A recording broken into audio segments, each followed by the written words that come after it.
Ok. Bom, a ideia aqui é fazer um bate-papo, né? Todos os debatedores aqui receberam algumas perguntas que foram feitas pelos participantes, né, da nossa rede do GMC no Facebook. Né? Então a gente pediu que as pessoas se colocassem o que elas gostariam de saber a respeito do tema, né, de gestão de talentos, atração de talentos, e dessa coisa da relação das empresas com os jovens. Alguns tiozões também responderam. A gente eliminou as perguntas dos tiozões, deixou só o dos alunos. Eu vou tentar dar a referência aqui de quem fez a pergunta. Porque tem os tiozões, eles são empolgados, eles respondem também o Facebook. A gente aprendeu, a gente quer fazer. Então, a gente quer participar, né? Mas a gente tentou eliminar e deixar só o dos alunos, né? De jovens que têm dúvidas, anseios, né? Preocupações a respeito da carreira, tá? Eu queria começar assim, sem direcionar a pergunta para ninguém, né? Que vocês falassem um pouco sobre, primeiro, como é que vocês veem essa coisa da relação dos jovens com as empresas hoje. Livre, sem, né? Quem quiser falar, fica à vontade. Pega o microfone. Tem um microfone desse lado? Tem? Okay. Quem quer falar um pouco? Quer começar do lado de cá, do lado de lá? Então começa com você, Thiago. Alô. Estão me ouvindo? Sim, perfeito. Ótimo. Bom, boa tarde, pessoal. Eu acho que assim, bom, primeiro, obrigado pelo convite. Super legal estar aqui e poder dividir com vocês um pouquinho da experiência, do que a gente passou. Respondendo a pergunta do Marcelo, eu acho que hoje o jovem, as coisas mudaram muito, né? Então, pelo menos eu, quando saí da faculdade, e isso já faz uns 9 anos, né? Um pouco de tempo já. A gente buscava muito desafio, né? E acho que aquilo nasceu um pouco, é o que os jovens procuram hoje dentro das empresas, né? Que é o desafio de conseguir suprir aquela necessidade de sempre buscar a curiosidade e buscar, à medida que o avanço de carreira é uma consequência, né, do que a empresa apresenta para você de desafio. Então, eu acho que o jovem está muito preocupado nessa questão, muito mais do que remuneração, muito mais do que um programa, né, todo estruturadinho, com vários tipos de treinamento, etc. Eu acho que está buscando muito mais como é que eu assumo responsabilidades, como é que eu consigo assumir responsabilidades e consigo nortear isso na minha carreira com o apoio de alguém. Eu acho que, para o jovem hoje, o apoio de um mentor ou da própria empresa, das pessoas que estão naquela empresa, o apoio, mas não o guia, mas não assim, cortes, mas não limitações, né? Mas sim o coaching e o apoio para conseguir superar esses desafios. À medida que ele supera esses desafios, é que ele cresce na carreira. Isso pode ser uma empresa, pode ser em 2 empresas, pode ser em 10 empresas na vida da carreira dessa pessoa. Tudo depende de como aquela empresa vai propiciar esse tipo de coisa, né? Eu acho que para mim é mais ou menos nessa linha. Quem mais? Posso dar continuidade, então? Obrigada pelo convite, estou aqui em nome da Dell. E a Dell é uma empresa onde grande parte dos nossos funcionários são jovens, inclusive os nossos gerentes. A nossa geração de gerentes, quando eu entro numa sala para dar um treinamento, para ter uma reunião com esses gerentes, a gente vê que a população ali é uma população entre 20 e 30 anos, máximo 35 anos, isso é bem bacana. Então a Dell é uma empresa que abre as portas e realmente assim engaja os jovens. E qual a relação dos jovens talentos com as empresas? Dentro da Dell, a gente tem uma série de grupos de diversidade. Um deles se chama Gen Next, que é um grupo que é liderado por pessoas, não só da geração Y, não é tão conhecida, mas também mais velhas, e que é um grupo que para e olha ações dentro da empresa para que essa geração se sinta integrada, para que essa geração se sinta motivada, para que essa geração tenha planos e desafios que realmente os façam se sentir bem dentro do ambiente da Dell. Então, acho que a Dell realmente é uma empresa, acho que na discussão a gente vai trazendo mais exemplos, mas é uma empresa que está realmente de portas abertas para os novos talentos, para a geração Y, e está muito forte isso no nosso dia a dia. Ok. Marina, por favor. Sim, obrigada pelo convite. Eu acho que assim, existe um grande mito também com relação a trabalhar em grandes empresas, né? Então, quando o aluno ele entra na faculdade, ele acha que tem grandes empresas, vagas, né, nas grandes empresas para todo mundo. E isso não é uma realidade, a gente sabe disso, principalmente para a geração Y, que acha que já vai entrar na empresa sendo gerente. aquele anseio de chegar rápido no topo. E isso não existe. Então, acho que também precisa parar o jovem, pensar um pouco no que ele planeja, pensar em empresa júnior, aqui a gente tem participantes do movimento Empresa Júnior da IESEC, e pensar em outras possibilidades também, como o caso de empreender. Né? Não pensar... Acho que é muito importante passar por uma grande empresa, que faz parte, deve existir também dentro da carreira do aluno, mas ele também precisa pensar nesse outro viés, de repente, de abrir o seu próprio negócio. Leonardo, quer falar? Sim.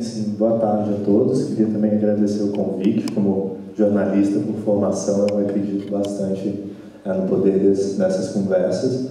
E esse é um tema que eu me questiono todos os dias também, porque eu estou numa organização que são 5.000 jovens, geração Y, que trabalham voluntariamente. Como engajá-los em prol de um propósito comum, sendo que existem pessoas de universidades privadas, públicas, de cursos de engenharia, até comunicação.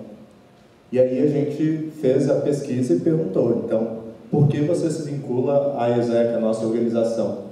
E o ponto que mais foi respondido por todos, com mais de 60%, é desenvolvimento pessoal e profissional. É a capacidade das pessoas aprenderem e ganhar o conhecimento, habilidade e atitude necessárias para trilhar os caminhos que elas têm. E o mais interessante é assim observar como que isso varia de país em país. Então, pela IESEC ser uma rede global, está em mais de 100 países, quando a mesma pergunta foi feita na IESEC para a China, o ponto principal que vinculava o jovem a uma organização voluntária lá é diferenciação. Porque é um mercado tão competitivo que eles buscavam números, metas, atingimentos para mostrar no currículo que eles eram diferenciados. Ao passo que, por exemplo, a IESEC na Grécia hoje está com muitas iniciativas de desenvolvimento social e econômico, porque é uma necessidade do país. Então, é importante observar também como que essa conexão dos jovens se dá numa diferença de país para país e, principalmente, com qual a mudança que o Brasil precisa agora. O Brasil vem num cenário de desenvolvimento econômico que dá muita margem. O Thiago mesmo estava falando aqui que viu e voltou para o Brasil por ver uma grande possibilidade de subir na carreira aqui. Então, acho que esse está o grande X da questão. Como que a empresa ou a organização vai expor uma proposta de valor que conecte o interesse individual, organizacional e o do mercado como um todo. Gustavo? Boa tarde. Queria agradecer também a Jair pelo convite, mais uma vez. Então, eu vou muito de encontro com o que já foi falado, mas só complementando um pouco, a visão do que o Leonardo falou. Dentro do movimento Empresa Júnior, hoje eu estou aqui representando a FEGESP no estado de São Paulo, ou você levando isso a nível Brasil, é muito parecido. De fato, aqui no Brasil a questão é você buscar desenvolvimento. E aí vai de encontro com o que o Thiago falou, que hoje nas empresas a gente consegue isso, pelo menos a gente entende como aluno que consegue isso através de desafios. Eu acho que está muito alinhado todo, né, com o GMC e todo o conceito do evento, que quanto mais você é desafiado, você tem a oportunidade de crescer profissionalmente e de almejar novos objetivos. E às vezes você vê entrevistas ou reportagens de grandes empresas falando de que o jovem, a geração Y, e de fato, né, é uma característica, não permanece na empresa, ela não é fiel à empresa onde ela entra, mas se você parar para pensar, voltando na palestra que a gente teve inicialmente, o que a gente espera de uma grande empresa é que ela olhe para a gente e fale, você tem potencial aqui dentro. Então, te ajude, mesmo que não seja aquele caminho rápido de ser gerente em 2, 3 anos, né? Mas que ela pelo menos fale, esse é seu objetivo, então vamos trabalhar para isso, vamos te dar suporte para isso. E deixar claro e ter programas que façam isso. Acho que poucas empresas de fato têm. E é o que o jovem está esperando hoje. Então, acho que essa realidade hoje está um pouco deturpada, porque de fato a geração Y é diferente, tem características muito próprias. Mas as empresas, eu acho que poucas vezes conseguem moldar seus programas para tornar disso uma vantagem, ao invés de reclamar que é, na verdade, um malefício dessa mudança de geração. Legal. Bom, eu tenho algumas perguntas aqui, eu queria que o plateia também ficasse à vontade, eu vou fazer algumas, a gente tem um compromisso, por isso que nós estamos filmando, inclusive, essa sessão é a única do evento que nós estamos filmando, porque eu tenho um compromisso de responder essas perguntas na mídia social lá para os participantes. Mas vocês fiquem à vontade para colocar perguntas também para qualquer uma das partes para a gente debater, esse é o espírito aqui. Mas eu tenho um aqui do Jean Barros, que foi um participante do GMC também, e que colocou, ele é advogado, engenheiro, advogado, e colocou uma pergunta que eu acho interessante. Até quando devemos insistir para ter o nosso talento reconhecido ou partir para outra? Essa é a pergunta dele, que eu queria, não sei quem gostaria de responder. Quem que gostaria de responder? Quer responder, Luciana? Até quando devemos tentar? Eu acho que tem uma questão aí de conexão entre o talento e a empresa, né? Nem todo talento vai ser um talento em todas as empresas. Acho que isso, trabalhando já com bastante tempo de recrutamento e seleção, a gente vê, tem gente que tem um excelente potencial, excelentes qualificações, qualidades, skills, enfim, tudo, mas não necessariamente vão ser excelentes qualidades para aquele ambiente, para aquela cultura.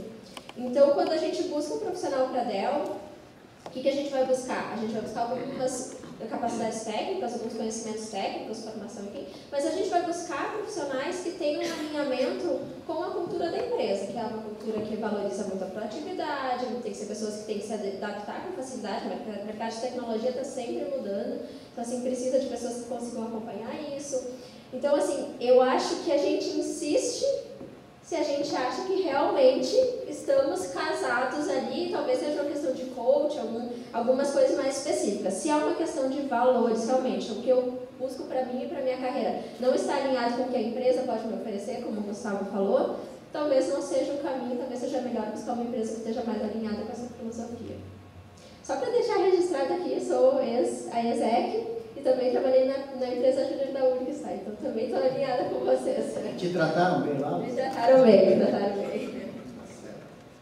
Quem mais? O que vocês acham?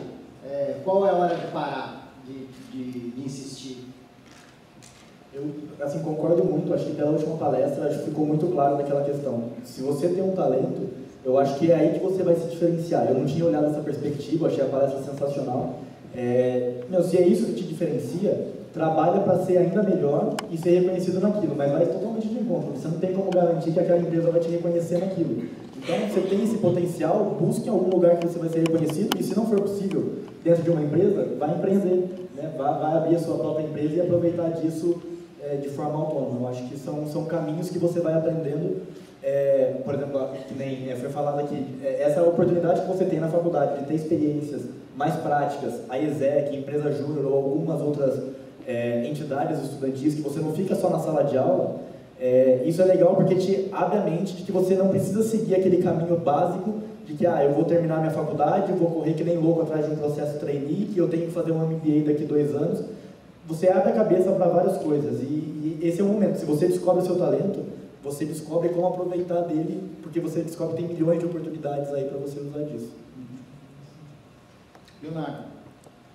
Então, sempre que eu vou fazer processo de gestão de equipes, dentro da ESEC, eu sempre trabalho também com coaching, baseado em 3 perguntas principais, que eu acho que conectam as pessoas. Eu sempre pergunto, o que você fez no último mês, o que você aprendeu e o que você quer aprender no próximo mês. E é bem simples. As pessoas estão lá dedicando tempo, expectativas e recursos delas numa organização, numa empresa, elas esperam algo em troca em relação ao propósito individual delas. Elas têm um objetivo. O Dee Hock, que é o fundador da Visa, ele diz no livro dele que as organizações são extensões de nós mesmos. São maneiras que a gente encontra de alcançar algo que a gente, enquanto indivíduo, não conseguiria, mas que estando junto com alguém, a gente consegue chegar a algo maior, sabe? E acho que essa conexão com um propósito maior é algo que faz muita diferença para um jovem continuar numa empresa ou não. Então, se você passou um mês trabalhando, se você não aprendeu nada, e se você não quer mais extrair nada da empresa, então, eu acho que já é a hora de você conseguir sair. E aí é a mesma coisa, se você já sabe o que fez, já aprendeu, mas não quer aprender mais nada, não vê mais sentido em continuar lá, eu também acho que é essa hora que você tem para mudar. Marina. Então, essa é uma pergunta que eu acho bem importante e acho que tudo que eles falaram é muito importante. Mas assim, a pessoa sabe qual é o momento de sair. E principalmente se ela participou de vários movimentos dentro da universidade, tem aí iniciativas sociais também, que são momentos onde você conhece a comunidade, o entorno, tem contato com diversas frentes que você consegue se reconhecer.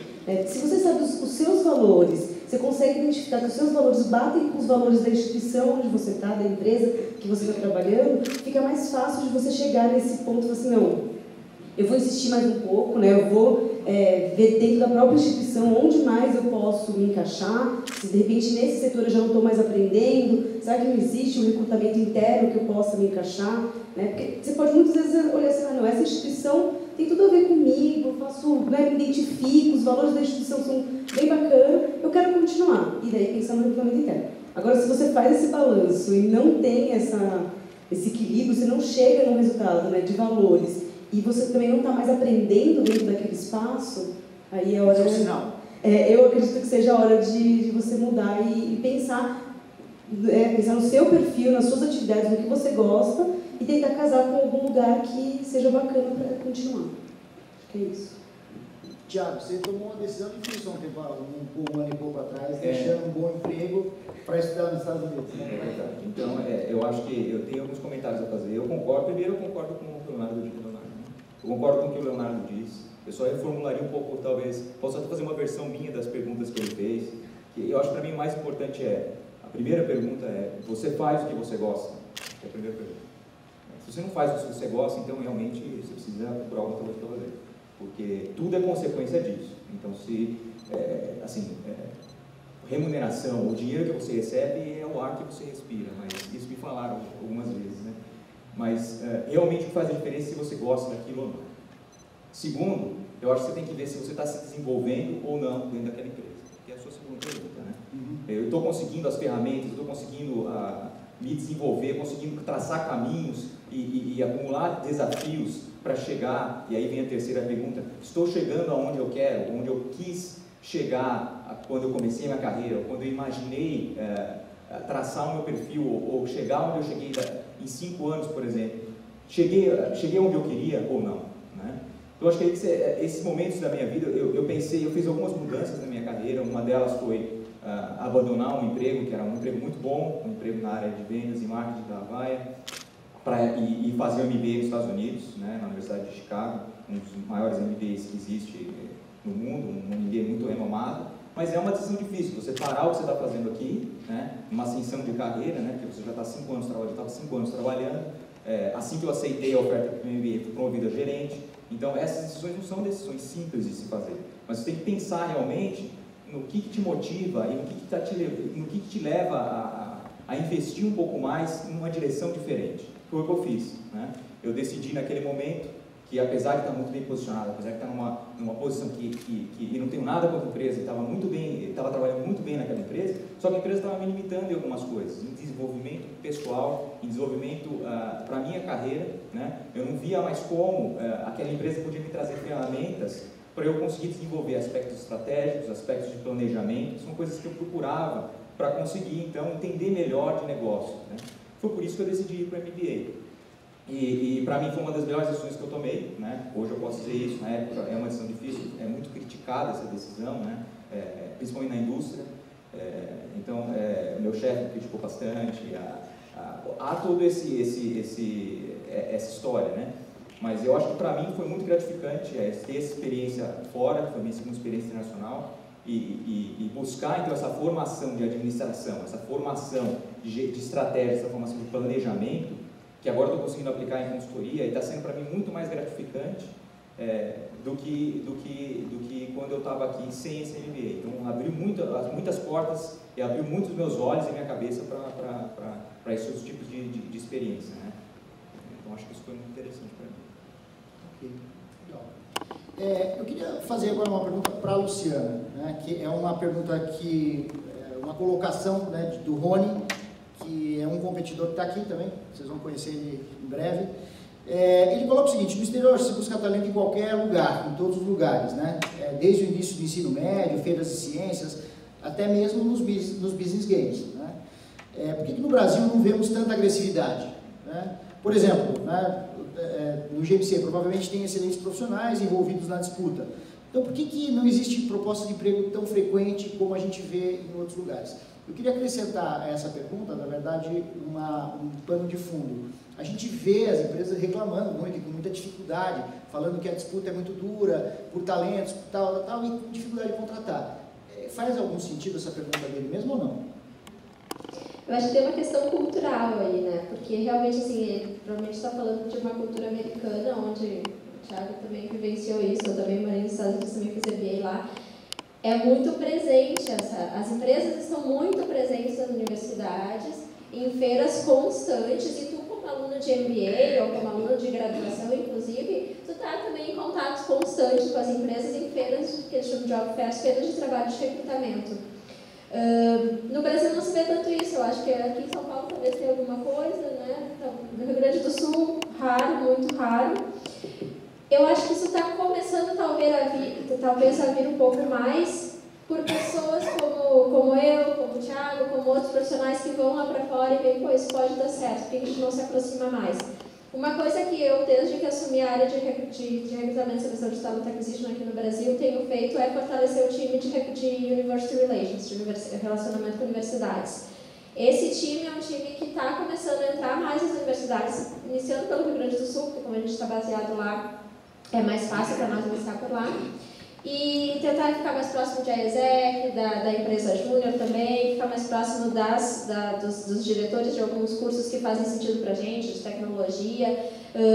Estamos com um programa também que eu estou participando em escolas de ensino médio, e aí um pouco mais focado até em mulheres, e divulgar um pouco o mercado de tecnologia para as escolas de ensino médio, trazendo para fazer com que as meninas tenham interesse e vejam que também é um mercado, né, que pode fazer sentido para elas. Então a gente está começando com algumas iniciativas, mas de uma forma geral eu acho que ainda é tímido sim, e acho que no Brasil não é uma coisa que vai crescer de uma hora para outra, tá?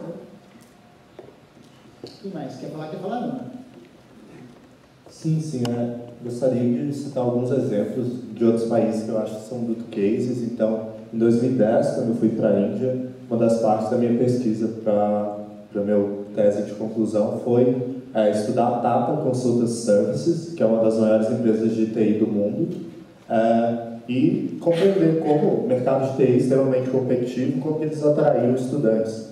E o fato é que a Tata começou a investir na própria Índia, financiando cursos para tecnólogos que se formavam depois em TI, e havia um compromisso da Tata de contratar essas pessoas depois.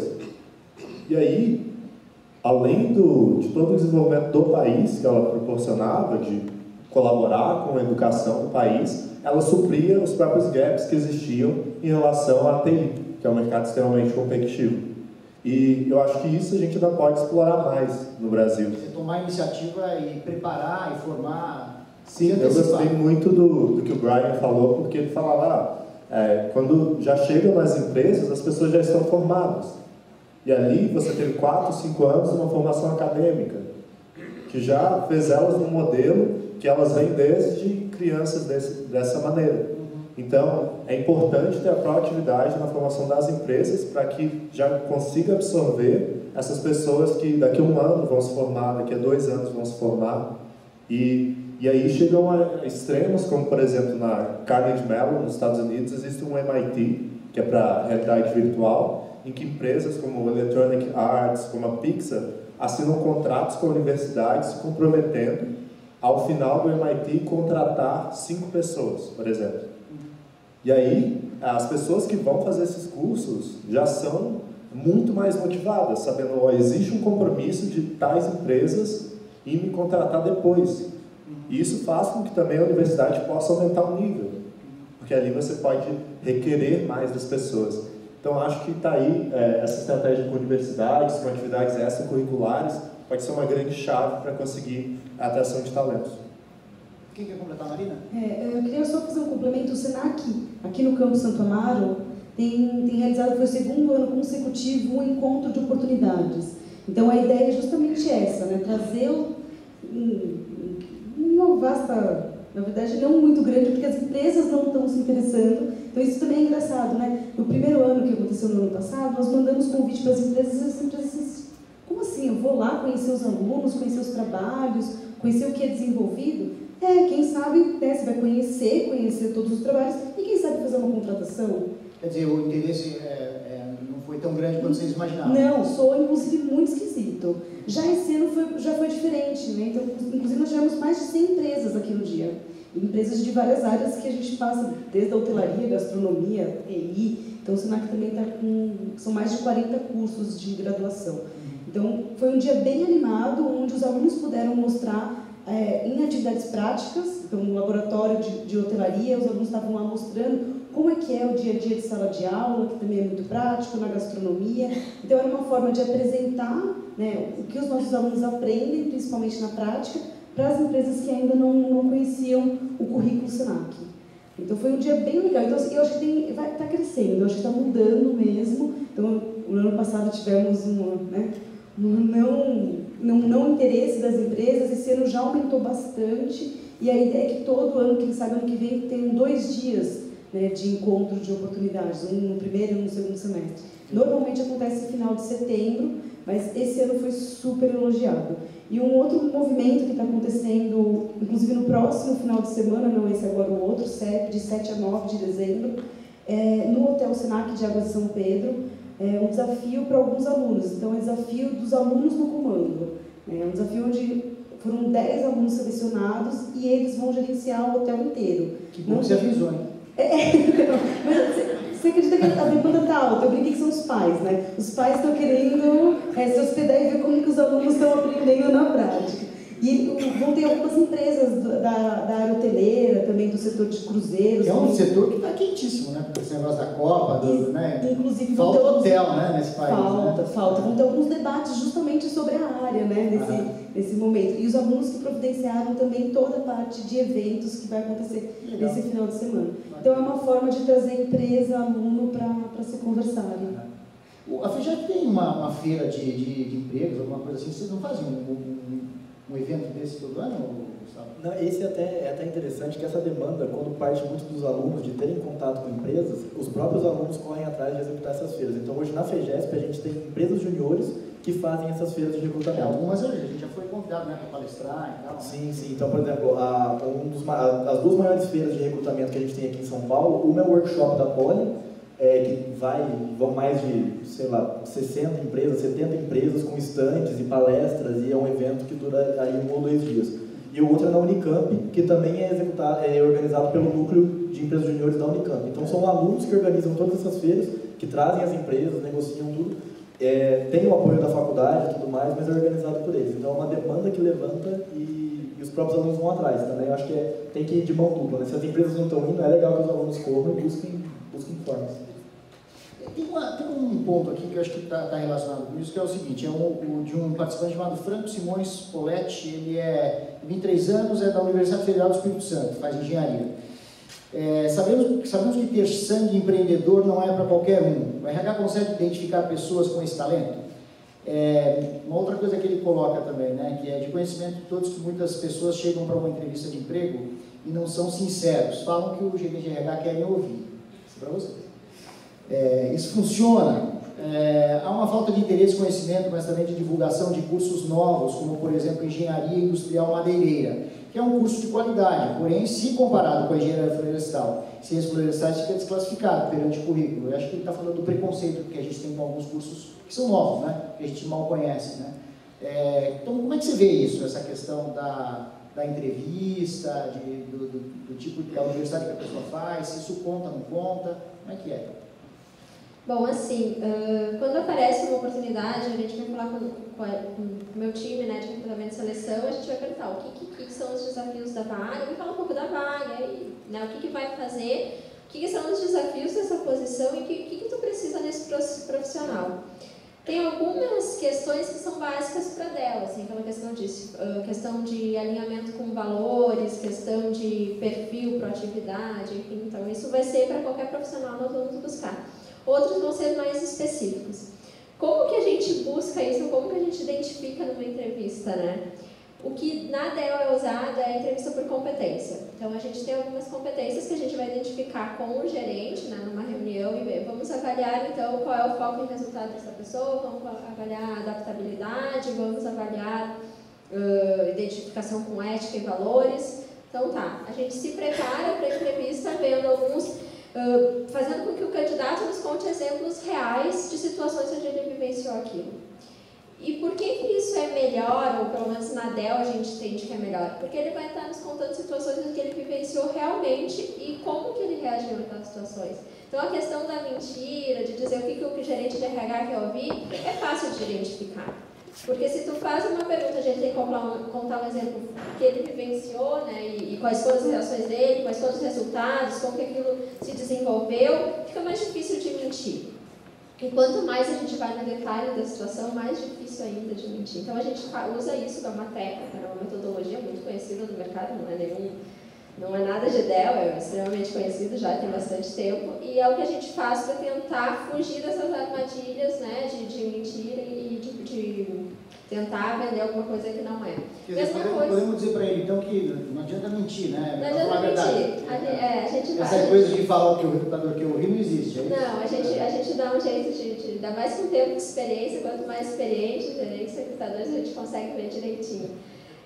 Questão de curso, assim, para a Dell, se tiver os pré-requisitos que a gente entende que vai ser vai conseguir performar bem na posição, acho que é interessante ter um curso superior, sim. Para algumas posições específicas é necessário que seja um curso específico. Para posições mais administrativas, pode ser uma engenharia, pode ser uma administração, pode ser direito, assim, a gente não se apega tanto ao curso se não tem uma necessidade técnica envolvida. Mas e a coisa da escola? Fala-se muito, né, das escolas de primeiro, né, as melhores escolas, etc. E tem empresas que têm uma postura bem de competência. Não importa onde o sujeito estudou, se ele tem as competências e mostra que é capaz de fazer, como é que você vive com isso? A Dell é muito mais pelas competências mesmo. Assim, a gente não desclassificaria ou eliminaria ou daria preferência só por uma questão de formação por escola, não. Tem muita empresa no mercado que faz isso sim, não é questão de certo e errado, é uma questão de como cada empresa se posiciona. Pela questão da Dell, a gente dá um valor muito mais alto, e é o que a gente busca é realmente a adaptabilidade para a Dell, para a nossa cultura, e como que ele responde às competências que a gente está procurando. Eu vou desafiar o Thiago, que gosta, né? Você passou por entrevistas em boas empresas, né? Quer dizer, você fez essa carreira, você está do lado de cá, não por acaso, né? Você falou, que eu já sou mais velho, você não é tão velho assim, o cabelo é branco só. Mas assim, como é que foi essa coisa da entrevista? Você que trilhou esse caminho, né, do jovem, talento, participando de entrevistas em programas de training, como é que foi? Você sentiu firmeza nesse processo? Não? Olha, Marcelo, uma boa pergunta. Eu acho que tem processos e processos, sabe? Logo que eu saí da faculdade, quando eu enfrentei esses processos de trainee, para mim tinham processos muito mal estruturados e processos muito bem estruturados. Então, assim, os processos mal estruturados, às vezes são os processos muito terceirizados, às vezes são os processos em que a empresa não está muito presente, mesmo nas fases finais do processo. Por quê? Porque perde um pouco da cultura da empresa, perde um pouco da capacidade, do que a empresa está buscando, e vira algo mais sistemático. E aí eu acho que mora um pouco o perigo. É burocrático, você está dizendo? É burocrático e sistemático, porque fica uma coisa mais, sei lá, talvez seja tudo mais quantitativo, né? O julgamento ou a decisão de aprovar um candidato de uma fase para outra fica mais quantitativo, fica mais uma planilha de Excel, ao invés de ficar algo como, essa pessoa está alinhada com os objetivos da empresa, essa pessoa está, quando ela entrar aqui no primeiro dia, ela vai conseguir se adaptar e já começar a entregar resultado para a empresa. Eu acho que essas perguntas, que são perguntas que tocam mais no lado de fazer acontecer, no lado de chegar ou se desenvolver dentro de uma empresa e estar no lugar certo, só vai ser respondida por quem trabalha naquela empresa, por quem está... e não quem trabalha naquela empresa por 6 meses, mas para quem trabalha naquela empresa e tem uma visão estratégica da empresa, tem uma visão para onde a empresa está querendo ir, né? E esses objetivos têm que se casar muito bem, né? Se não se casarem muito bem, né? E a pessoa entra numa empresa e não consegue se adaptar ou não consegue, a pessoa às vezes se sente um pouco reprimida e acaba buscando uma outra saída, mas é porque ela foi colocada numa posição ou num determinado momento e que não tinha o match, né? Como não tinha o match, não é porque a pessoa está desempenhando, às vezes não é porque a pessoa está desempenhando ruim ou porque a pessoa não consegue entregar resultados, mas porque ela não está no lugar certo, né?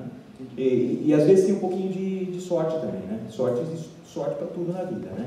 Então, às vezes você está num momento de crise, às vezes você está num momento de ascensão, como a gente está agora, né? Nos momentos de crise é mais difícil encontrar uma oportunidade boa, numa extensão é mais fácil, e aí você tem que também tomar cuidado para não cair numa cilada, né? Eu acho que tudo isso são coisas que você tem que avaliar. Então, uma outra coisa que eu queria comentar, ainda, talvez fugindo um pouco dessa última pergunta que você fez, é a questão do sangue empreendedor que foi mencionado aí. Sim. Eu acho que isso, muitas pessoas pensam que, tá bom, eu tenho sangue empreendedor, então eu vou montar meu negócio. É a única coisa que eu sei que eu posso fazer. Não posso usar meu empreendedorismo para mais nada. Isso é errado, né? Você tem empresas onde você pode usar empreendedorismo porque a empresa, ou porque a empresa é pequena, mesmo sendo uma empresa internacional, né?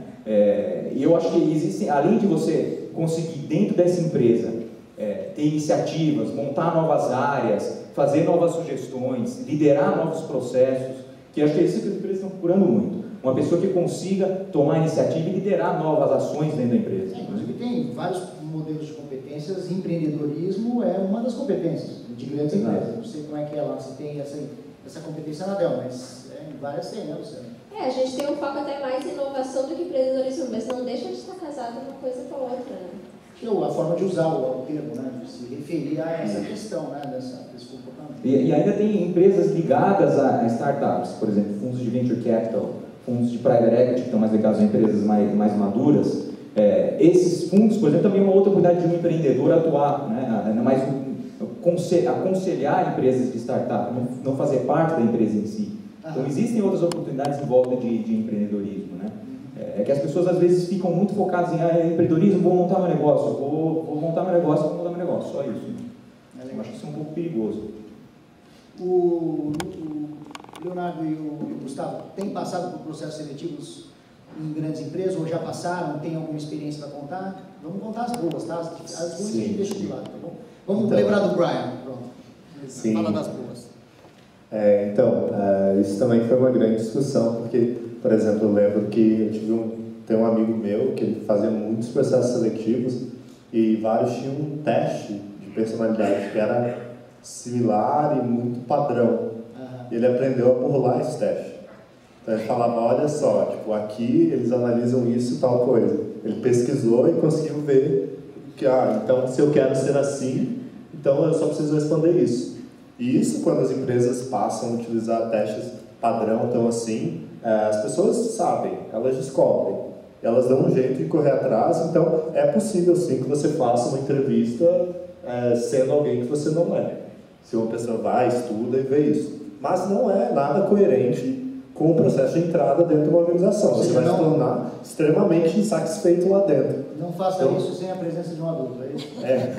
Não, e aí duas coisas que eu sempre prezo muito, a gente também tem muitos processos seletivos, né? E processos seletivos para voluntários é bem diferente. E a gente preza bastante duas coisas principais. Primeiro é coerência. Um processo, se você quer avaliar a inovação, as dinâmicas têm que ter algo que puxe a inovação dos candidatos. Eles têm que estar ali... Na prática, você está dizendo? Isso, tem que ter alguma coisa na prática. Não tem que ser um conceito teórico que você vai fazer algumas perguntas. Às vezes, no meio da entrevista, joga uma pergunta que não tem nada a ver, que se estrutura o cara e já perde outra coisa. Então, essa coerência dos processos de seleção tem que estar presente. E o segundo é a espontaneidade. E aí, se puxar a espontaneidade de um candidato, muitas vezes se dá por simulações e cases, que é mais fácil você conseguir fazer isso. Então, várias empresas, eu acho, já usam, você tem meia hora para me responder isso. E aí são cases que já avaliam o desenvolvimento de competências da pessoa, como que ela avaliaria aquilo, e que não dá para você inventar uma proposta de case, é muito mais difícil você decifrar uma simulação ou algo que é colocado para você na hora. Então, acho que esses são dois pontos que podem facilitar bastante o processo de seleção das empresas. Gustavo? Eu acho que no mesmo caso, Leonardo, eu estou mais do outro lado, de fazendo processos seletivos para quem está entrando em alguma entidade, no caso do Movimento Empresa Júnior. Então, eu nunca participei de um processo seletivo para grandes empresas, mas a gente, desse outro lado, tentando selecionar pessoas, eu acho que vai muito nessa questão do sangue empreendedor também. Dentro da universidade, a gente quer dar oportunidade para as pessoas se desenvolverem, né? A gente entra para se desenvolver e conforme você vai evoluindo, sendo dentro da empresa júnior, ou seja, em instâncias maiores, como a ESEC Brasil, o FEGESP, Brasil Júnior, você acaba querendo atrair pessoas com potencial, transformadora. Então, aquela pessoa que talvez ela não saiba do potencial que ela tem, mas ela quer muito estar ali dentro para desenvolver. Então, o que a gente tenta absorver do processo seletivo, através de todos esses casos que foram citados, entrevista por competência ou dinâmicas, apresentações para ver a performance da pessoa, etc., você começa a identificar mais o quanto ela quer aquilo dentro da universidade, pensando nisso, para que ela tenha a oportunidade de desenvolver essas competências. Então, eu acho que, com relação ao sangue empreendedor, que ele falou na pergunta, se eu não me engano, de que isso não é para qualquer um. Aí vocês me corrigem se eu estou errado, mas é um conjunto de habilidades, de competências que você consegue adquirir. Talvez você não tenha talento para abrir uma empresa e ser aquela pessoa mais talentosa, empreendedora em termos de abrir uma própria empresa, né? Mas você pode adquirir sim habilidades e competências se você correr atrás disso, que vão te dar características empreendedoras. Então, ou seja, investir no desenvolvimento e ir atrás. Sim, eu acho que é mais a questão da proatividade mesmo, não ficar também só esperando e achar que você vai ter uma coisa, ainda mais nesse mercado dinâmico, vai ter uma coisa feita para você. Então, você tem que se adaptar ao que o mercado está exigindo no momento. Eu vou aproveitar. Fala, Marina. Eu acho bem importante, eu acho bem importante esse sangue empreendedor, né, que vocês estão falando, e eu acho que não tem certo e errado, acho que é bem tudo isso junto e misturado, porque no Senac a gente trabalha muito a atitude empreendedora. A atitude empreendedora é o valor da marca Senac, e no núcleo de empreendedorismo a gente permeia a atitude empreendedora em todas as frentes do Senac, com funcionários, com docentes funcionários, com alunos, com terceirizados, com todo mundo que está em contato com o Senac São Paulo. Então, a atitude empreendedora é muito importante. E como que a gente faz isso, por exemplo, com funcionários? Então, tem atividades, tem educação corporativa, para você desenvolver a atitude empreendedora. Se aquele funcionário resolver desenvolver muito a atitude empreendedora, ele, de repente, entende assim, eu posso continuar empreendendo dentro do Senac, ou eu gosto muito do que eu faço aqui, mas quero empreender fora do Senac e abrir o meu próprio negócio. Pode ser uma solução. Docente também tem muito contato com o tema para levar isso em sala de aula para os alunos, para levar o tema atitude empreendedora. E isso não importa assim, eu só vou aplicar plano de negócio, então eu vou falar de atitude empreendedora. Não, você pode falar de atitude empreendedora em qualquer outra disciplina. É só no curso de administração? Não, você pode trabalhar isso com os alunos de TI, de gastronomia e qualquer outra disciplina. E atividades extracurriculares para os alunos, como as competições que o Senac tem. Então, uma delas é o Conexões, específica para alunos da graduação, onde a entrega final é um plano de negócio. Mas ele pode entender, depois de montar o plano dele, que ele não quer abrir o negócio dele, ele quer entrar numa grande empresa, começar num processo de trainee, algo desse tipo. Mas o fundamental é trabalhar a atitude empreendedora ou comportamento para que ele desenvolva algumas competências para ter esse sangue empreendedor. Falando disso, na sequência depois eu vou passar também para a plateia, quem tiver perguntas, tanto para um lado das empresas quanto dos jovens, tá? Preparem aí para essa próxima etapa aqui. Mas eu queria perguntar para você no seguinte, para você, porque é para você e para a Marina, aí vocês vão brigar as duas aí. Numa pesquisa recente, a Endeavor, se não me engano, diz que 60% dos jovens universitários declaram que gostariam de abrir uma empresa ao invés de trabalhar numa grande empresa. Da onde vem isso, na opinião de vocês? Por quê e como é que vocês têm lidado com isso? Nós participamos também, o Centro Universitário Senac participou do questionamento, do questionário enviado, foi um questionário online. A resposta nos surpreendeu também, mas com o contato que a gente está tendo com os alunos, em todas as pesquisas que a gente tem feito, principalmente os alunos que ainda não tiveram muito contato com o tema empreendedorismo, ele acha assim, ser empreendedor e abrir o meu negócio é ser livre. Então, eu tenho uma vida maravilhosa, eu vou para a praia todo dia, eu posso ter... Não é bem assim. Então, depois que a gente começa a trabalhar um pouquinho de atitude empreendedora, dependendo do nível que o aluno escolhe... Você fechou a empresa, por quê? Porque eu estava trabalhando demais, eu prefiro ter horário, eu entro às 8 e saio às 5 e está tudo certo. Então, eu acho que é um pouco de ilusão mesmo do aluno de não ter o conhecimento do que é ser empreendedor. Eu nem vou falar que isso é pensamento de funcionário público, porque tem o Maurício aqui, que é do Banco do Brasil. Cadê o Maurício? Maurício, não é verdade, isso fala a verdade.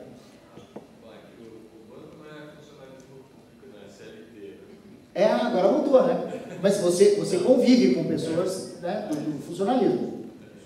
Então, não é assim? Não é verdade. Trabalham a beça, né? 12 horas. Luciana, tem algum efeito essa ilusão nos esforços de vocês de atração? Tem algum impacto?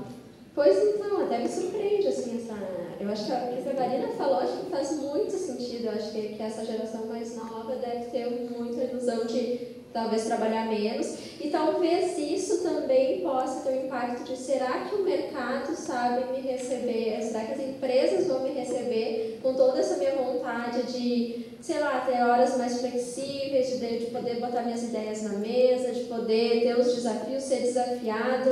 Talvez exista essa dúvida, e se eu vou ter a minha própria empresa, eu vou poder fazer isso tudo. Então, assim, isso me vem à cabeça. Como que isso impacta? Olha, se realmente todo mundo resolver abrir seu próprio negócio, vai ter um impacto. Mas eu não acho que seja por aí, tá? Eu até acho assim, que tem muita gente que talvez tenha algumas experiências, eu acho super válido ter experiências empreendedoras, seja dentro da empresa, seja tendo seu próprio negócio, e tem gente que depois vai optar por ter uma carreira dentro de uma empresa, ou talvez o contrário, né? Talvez eu ter uma carreira longa dentro de uma empresa, e no final de carreira vai optar por ter seu negócio, toda a bagagem adquirida, relacionamento. Então, Luiz, você está dizendo que você acha que não é isso que cria esse impacto, essa dificuldade de contratar que a gente ouve das empresas em geral? Não, eu acho que essa dificuldade de contratar tem a ver com o perfil que as empresas estão buscando e, por exemplo, falando especificamente de Dell, assim, ainda é difícil achar profissionais com inglês fluente no Brasil. E é uma necessidade do nosso negócio, assim. Então, realmente, a gente tem esse caso bem específico. Acho que vai mais do que isso, tá? Acho que tem questões de comportamento, né? De toda a questão dos valores. Mas esse, por exemplo, é um ponto bem pontual que a gente ainda tem dificuldade, principalmente quando eu vou contratar no Rio Grande do Sul. É verdade. Aqui em São Paulo é mais fácil, tem uma população maior nesse sentido, que não necessariamente está disposta a mudar para lá, a gente tenta e leva alguns. Mas lá ainda é um pouco complicado. Mas é incrível, né? Quer dizer, inglês ainda é um grande diferencial. Né? Eu já trabalhei, né? Já tive do outro lado da mesa também, e muitas vezes a gente abre mão de qualquer coisa do perfil porque se encontra alguém que fala bem o inglês. É inacreditável, mas é a realidade. Mas se você tivesse que citar mais duas características fora o inglês que dificultam a contratação, quais seriam? Eu acho que uma delas é ir mais além da formação, assim, se experimentar mais no mercado. Então, acho que às vezes a gente acha profissionais muito bons, mas que talvez pudessem ter se dado mais chance de explorar coisas. Por exemplo, o Thiago, vou parar, vou fazer meu MBA fora, vou ter essa vivência mais ampla. Eu acho que isso agrega bastante, nem todo profissional. Mas é o MBA ou a vivência internacional? Na verdade, eu acho que é um conjunto. Eu acho que é tu te possibilitar experimentar, tá? Experiência internacional, assim, não acho que seja um limitador, porque a gente não está buscando só pessoas que tenham experiência internacional. Mas eu, como uma pessoa que tive, digo que assim, é uma mudança. É uma mudança. Eu passei 9 meses trabalhando na Dell no Panamá, depois eu fui para os Estados Unidos, trabalhei nos Estados Unidos, não na Dell, na outra empresa, mas trabalhei lá também. E quando eu voltei, a facilidade que eu vejo em uma série de relações é muito diferente, assim, tá tendo esse problema, mas é lá no Panamá.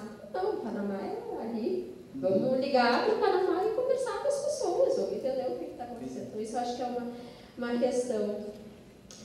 Terceiro elemento, olha, não sei, assim, não me vem. Você falou em coisas culturais, né? Você falou, às vezes é uma questão cultural. Eu acho que sim, pode ser, né? Para a Dell, talvez até uma questão de também, assim, o que as pessoas estão buscando nas suas carreiras, assim, estão querendo ficar realmente mais tempo ou não.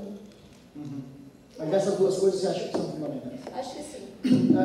Já que você falou da questão cultural, vocês na ESEC promovem os intercâmbios, trazendo gente de lá para cá e levando gente daqui para lá. Eu mesmo já participei de eventos com 500 alunos em Atibaia, né, fazendo a preparação dos intercambistas, falando sobre choque cultural.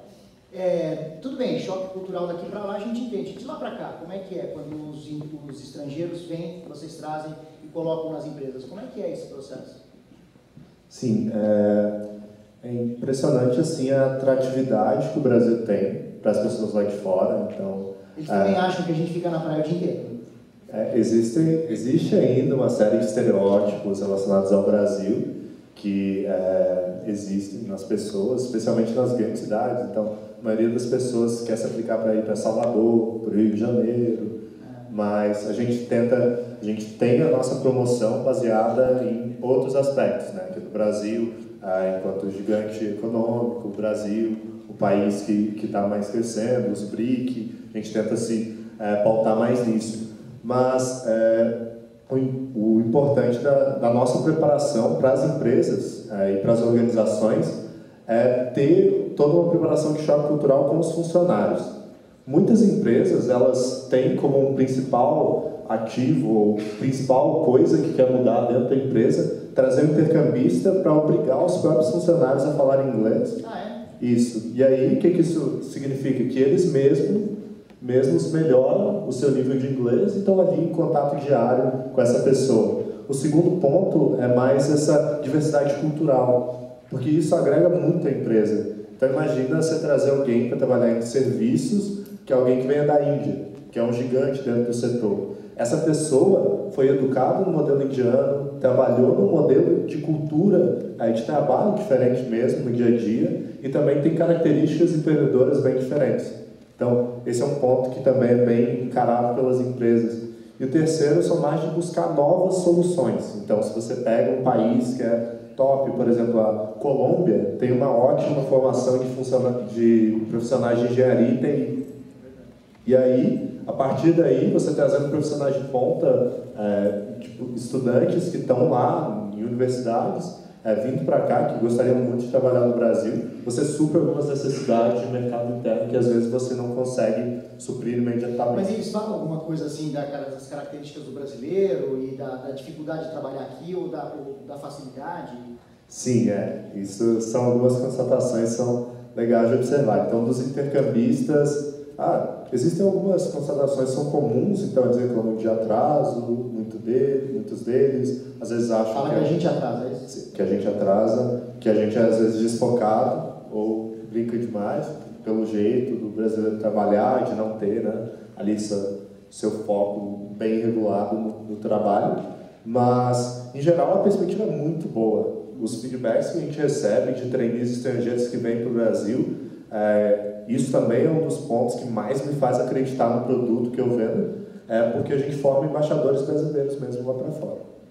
E isso faz muita diferença no nosso país. E a mesma coisa quando a gente envia pessoas. Vocês viram, quando estava falando das conferências que eu fui, foi Quênia, foi Bangladesh, Japão, Indonésia, tudo isso me fez compreender muito melhor muitas culturas de trabalho. E acho que é muito importante essa perspectiva dentro das empresas também. Você queria falar alguma coisa, Thiago? Comentar. Eu acho que uma das coisas que o pessoal me reclama bastante aqui, pelo menos em São Paulo, é o trânsito, né? Os estrangeiros, né? Bem, sim. acabei de passar nesse final de semana, Bogotá e Cidade do México. Desculpa, não tem diferença. É difícil. Eu acho que, assim, pelo menos o que eu vi, ou o que eu vivenciei nesses anos, eu acho que algumas maneiras de você lidar com coisas, com culturas diferentes, né?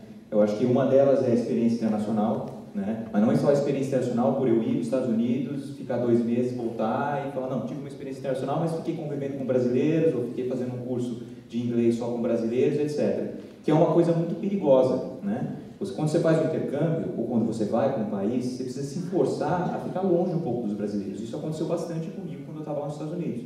Porque o brasileiro, ele quando ele tem grupos, e sempre que você encontra grupos, os grupos te puxam, né? Então, e essa é uma zona de conforto. Então, se você não consegue sair dessa zona de conforto, interagir com o grupo indiano, interagir com o grupo chinês, interagir com o grupo europeu, você fica preso naquele ciclo. E a experiência que você tem, mesmo fazendo intercâmbio, fica uma experiência inválida, né? Então, fica uma experiência para você vir aqui e falar, não, fiz um intercâmbio, mas, na verdade, o que você tirou de lá é muito menos do que você poderia ter tirado.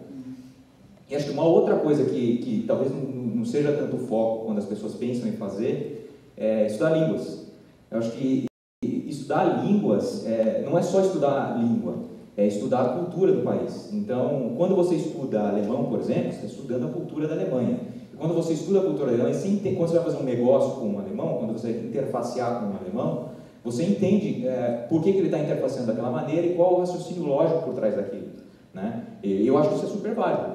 O inglês é um pouco mais difícil porque o inglês já é uma língua mais massificada, já é uma língua que não tem muito mais conexão com cultura. Mas se você estuda chinês, você vai invariavelmente ter que estudar a cultura chinesa, né?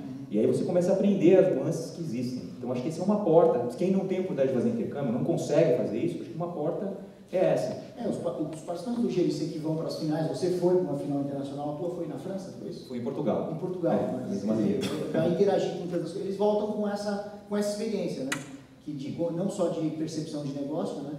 Dizem, né? Eu acho que o GLC, principalmente para os estudantes que participam, às vezes é a primeira experiência internacional que o estudante tem. E assim, nessa semana, 2 semanas que ele fica fora, a experiência que ele tem convivendo com outros países, pelo menos para mim foi a segunda experiência internacional que eu tive, né? Mas foi muito válida, porque só pelo fato de você ter essa conexão e entender não só como eles pensam pessoalmente, em conversa, etc., mas como eles pensam estrategicamente no jogo e transportar isso para a vida real, né? Acho que isso é um negócio legal, porque a gente via, por exemplo, a China como o nosso jogo. Uma coisa que eu falei logo que eu voltei para cá, a China agia como ela agia, talvez não tanto hoje, mas como ela agia nos últimos anos, que é produzir a custo baixo, colocar preço baixo no mercado e contratar as pessoas por um a estratégia que usavam no jogo. A estratégia que eles usavam no jogo era uma estratégia que espelhava um pouco a estratégia que eles usam no mundo. Então isso foi um negócio muito interessante. Né? Vamos lá, quem gostaria de fazer perguntas para o palco aqui? Quem tem alguma pergunta para os nossos debatedores aqui? O Arnaldo lá. O Arnaldo levantou a mão, quer fazer uma pergunta. Adriano está em cima? Pode colocar o slide para a gente aqui? Que ele sumiu aqui da nossa tela. Espera um pouquinho só. Desculpa, gente, só para...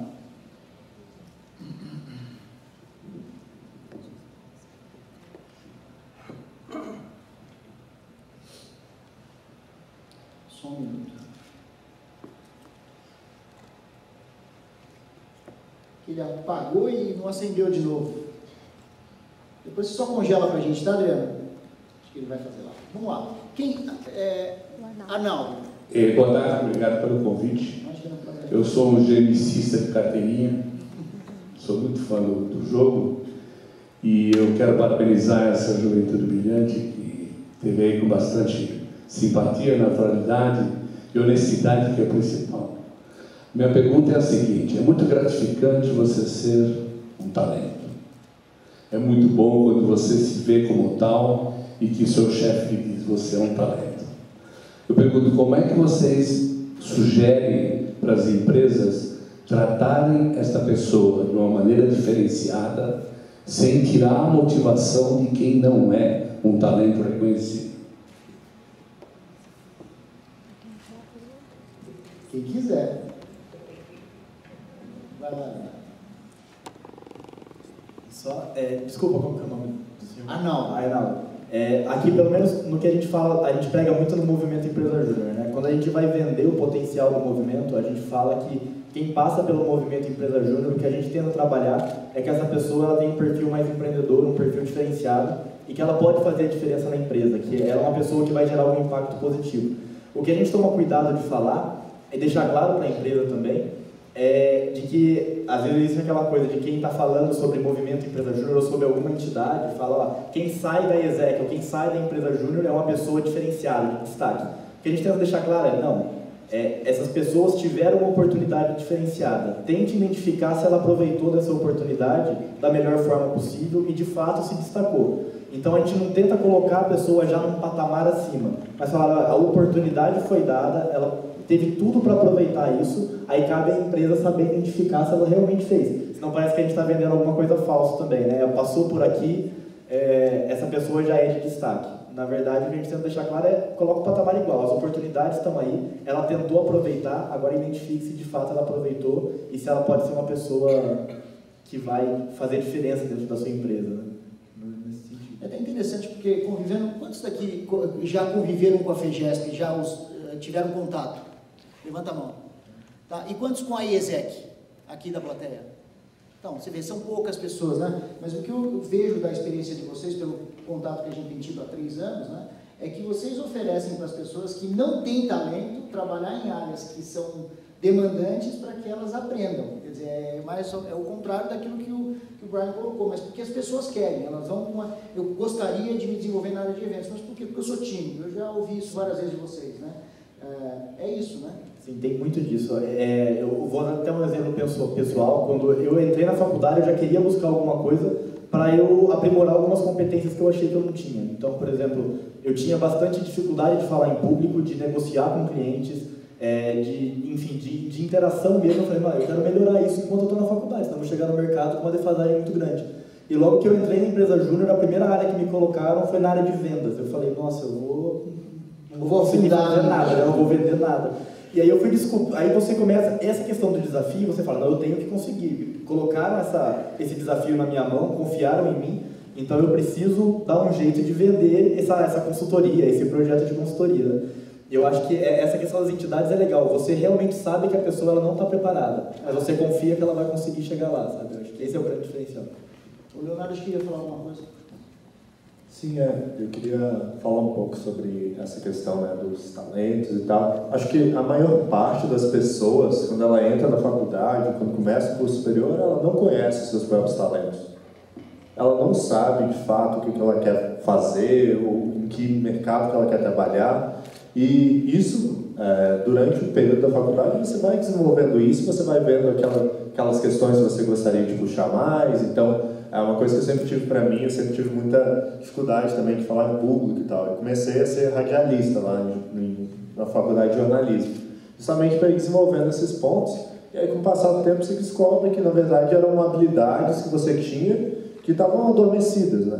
Como o Brian tinha falado antes, talento que você vai puxando, que você vai conseguindo desenvolver. Mas sobre esse tratamento do cara que é o estrela, ou que não é tão valorizado dentro das empresas, eu acho que vai muito de você identificar quais são os talentos de cada um e capitalizar em cima daquilo que o cara faz bem também. Se ele está na empresa, ele tem uma proposta de valor, ele tem algo a agregar. E aí ele pode não estar na função certa, ou você pode estar dando para ele alguma função que ele não exerce melhor da capacidade dele. Eu acho que há a possibilidade de realocações, de jobs, de conversar através do coach, de uma aproximação, mas o que eu acho importante é conhecer individualmente as pessoas. Então, por exemplo, se você faz essa pergunta para as pessoas, tipo, tem 18 pessoas no meu time, cada um vai responder de uma forma. Eu responderia, para mim o melhor reconhecimento que existe é um trabalho bem feito. Então, o que eu quero é uma empresa que me dê as possibilidades, que me dê os recursos e que eu chegue lá, atinja minhas metas e que depois tenha um novo desafio, uma nova coisa para empreender. Agora, outras pessoas falariam, eu gostaria de receber uma recompensa, gostaria de ser valorizado pelo meu chefe. Então, acho que identificar o que motiva as pessoas e no que elas são boas é essencial para que você saiba como atingir mesmo o íntimo daquela pessoa, para que ela se motive a continuar na sua empresa. Como é que vocês lidam com isso lá? Posso complementar um pouquinho com a Del, vou falar um pouco do meu próprio time, assim. É muito raro, muito difícil ter um time só de talentos, né? Tu tem um time onde tu tem alguns talentos, tem pessoas que vão performar bem, mas podem não ser considerados um talento naquela posição. O que a gente faz, Adel? Ter uma conversa muito transparente com todos os funcionários. Então, assim, a responsabilidade de cada gerente de sentar com cada um dos seus funcionários e entender como é que tu está hoje, o que te motiva, o que não te motiva, onde tu quer chegar, como que a gente pode fazer para chegar nesse próximo passo. Seja uma mudança, né, de função, como o Leonardo falou, se realmente a pessoa não está bem alocada na posição, ou seja, se desenvolver mesmo, vamos trabalhar nos gaps para que tu possa crescer e daí se tornar um talento, ou de repente tem gente que, assim, talento não é... se todo mundo fosse talento, a gente nem estava aqui tendo essa conversa, né? Então, eu tenho uma preocupação muito forte no meu time de manter os meus talentos motivados, principalmente porque eu tenho um time que é 100% praticamente geração Y, e motivar a geração Y e mantê-los engajados é realmente um desafio muito interessante, mas é um desafio. Então, eu me preocupo muito com a motivação dos meus talentos para que eles não queiram mover, possam ficar mais tempo contribuindo, e com aqueles que talvez não sejam tão talentos assim, uma preocupação também de ter essa conversa transparente de o que a gente está fazendo. Tu tá no caminho certo, como que eu posso te ajudar, como tu podes te ajudar. Eu acho que é essa questão de honestidade e transparência com o funcionário. Pode contar qual é a dica que vocês fazem para motivar esse povo? Essa geração, qual é a dica para motivar essa geração cheia de expectativa? Realmente um desafio assim, que eu tenho aprendido muito nos últimos anos. Eu começo cada reunião com meus funcionários, e a maioria são mulheres, porque a recrutamento de seleção ainda tem isso, né, culturalmente, e a maioria, assim, entre 20, 25, 27 anos. Elas são excelentes, extremamente ansiosas. Então eu começo as minhas conversas, como é que tu tá? Ah, tô bem, mas quem sabe, mais vaga e tal. O que a gente pode fazer para te deixar feliz? Então essa... Direto, faz a pergunta assim, direta. Então tá com tantas posições abertas, tá entregando excelente, podemos melhorar aqui, podemos melhorar ali, mas o que a gente precisa fazer? E a gente, não sou eu, gerente, é elas e eu as suportando, né? Mas o que a gente pode fazer para te mantê-la engajada, para te deixar feliz? Eu quero que tu estejas feliz. Tu tá abrindo para a Dell todo dia, quando tu acorda de manhã, tu tem vontade de vir? É uma conversa super franca, gente, super franca mesmo. Tu tem vontade de vir, tu não tem? Quanto tempo mais tu estiver nessa posição? Quanto tempo mais tu estiver atendendo essas áreas do negócio? Tu acha que a gente precisa, sei lá, daqui a 6 meses mudar um pouco as áreas de negócio que tu está atendendo para que tu possa começar a ter desafios novamente, ter que aprender uma estrutura diferente, ter que interagir com líderes diferentes? Então, assim, é uma preocupação constante que, por exemplo, quando eu chego agora, a gente está fechando o ciclo de performance, eu tenho que fazer a avaliação de desempenho de cada um deles, eu ponho nos meus comentários, um dos itens é preocupação em relação à motivação, sim ou não e por quê. Isso é um comentário meu, assim, um sentimento que eu tenho com elas, que é validado nessas reuniões. Então, assim, é uma conversa muito transparente e constante. Legal. O que mais? Vamos ver outras perguntas. Quem mais quer? John? Oi, Jéssica. Está aqui comigo. Ah, tá ali. Boa tarde, gente. A minha questão é um complemento da pergunta que o Rony fez lá no grupo do Facebook. Nós, como participantes assim, do GMC, a nossa expectativa é grande a respeito do patrocínio. E a gente entende o quê? Que eles apostam e que eles viram algo na gente. Só que até um determinado ponto, a gente se sente distante das empresas que patrocinam. A gente espera um pouco mais de proximidade deles, porque se eles escolheram a gente, escolheram a nossa equipe, algo eles viram ali. E eles querem que a gente ganhe, chegue na final e vá para a final internacional. Então, eu acho que essa expectativa do participante é um pouco maior. A gente espera um retorno maior das empresas que patrocinam. E como acredito que aqui tem algumas empresas que fazem isso, o pessoal possa dizer também, o que as empresas querem? Elas viram com certeza algo na gente. Por que elas não se aproximam tanto? No palco aqui não tem nenhuma empresa patrocinadora. Tem o Senac, que é um patrocinador, mas não uma empresa. Agora, podemos perguntar, talvez, para a Luciana, ou mesmo para você, Marina, como é que é essa coisa das expectativas que vocês têm quando vocês participam de um evento como o nosso, né? Que é um evento que reúne estudantes. Vocês botam a marca lá, mas não sei se sempre é uma questão de atração que vocês estão visualizando, né? Olha, quando eu entro em eventos com relações com universidades, eu sempre tenho uma expectativa de conhecer potenciais talentos e conhecer pessoas que eu posso trazer para a equipe da Dell.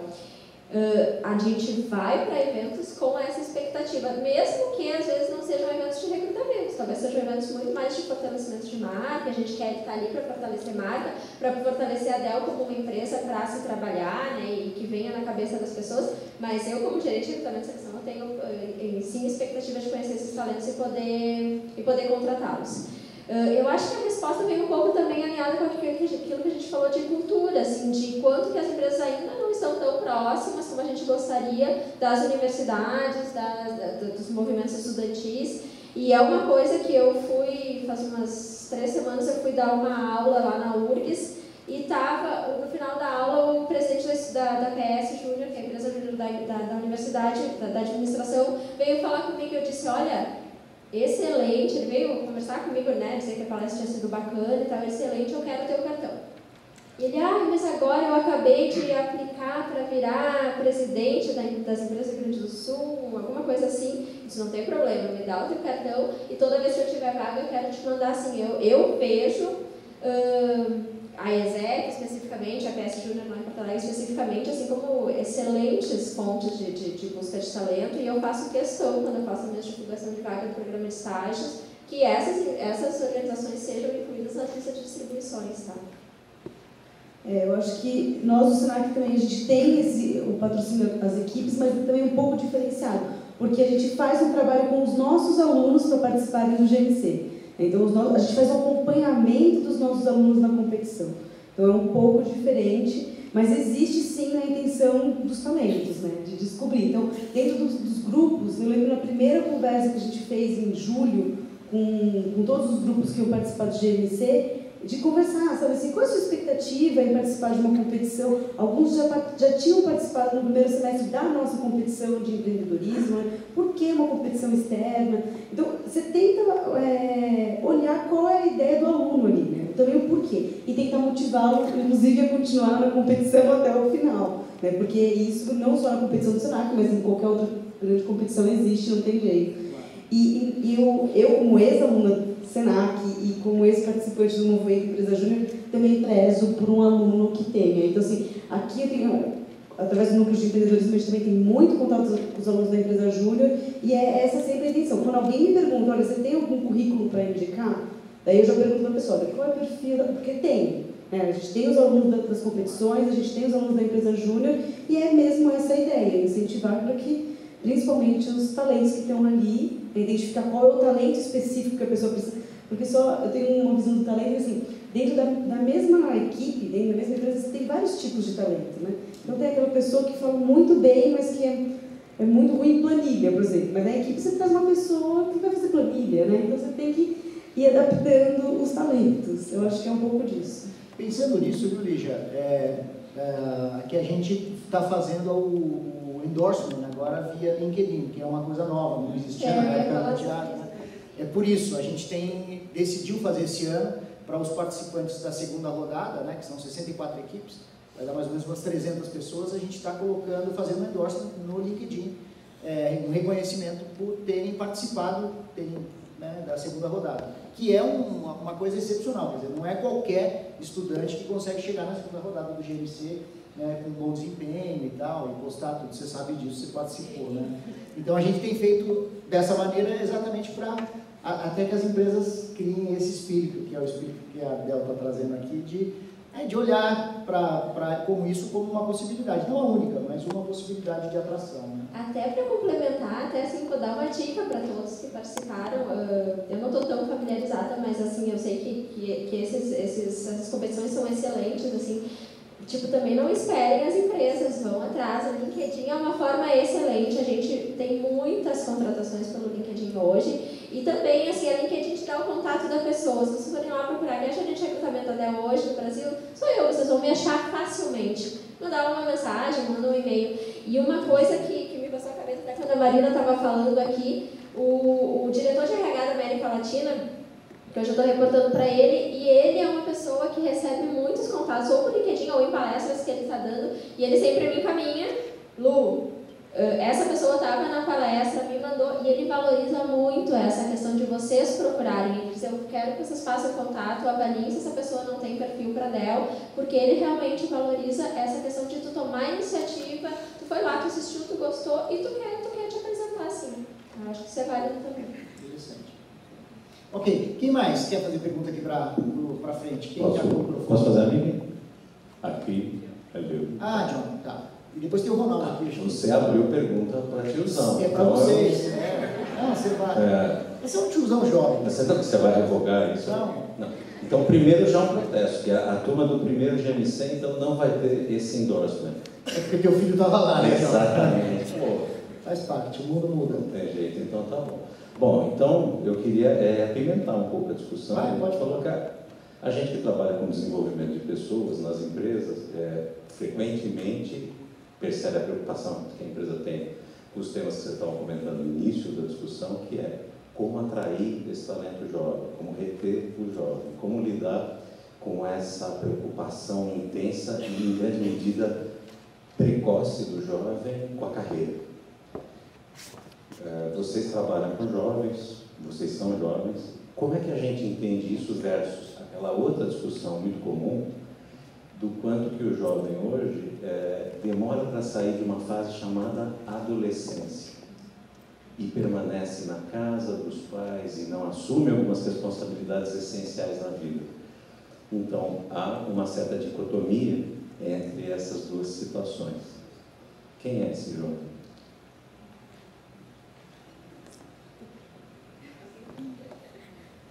Bom, eu acho que assim, esse jovem que está entrando na empresa, ele é um jovem, sim, que ainda é imaturo por uma série de coisas, mas no momento que ele entra lá dentro, ele vai ser cobrado como um profissional.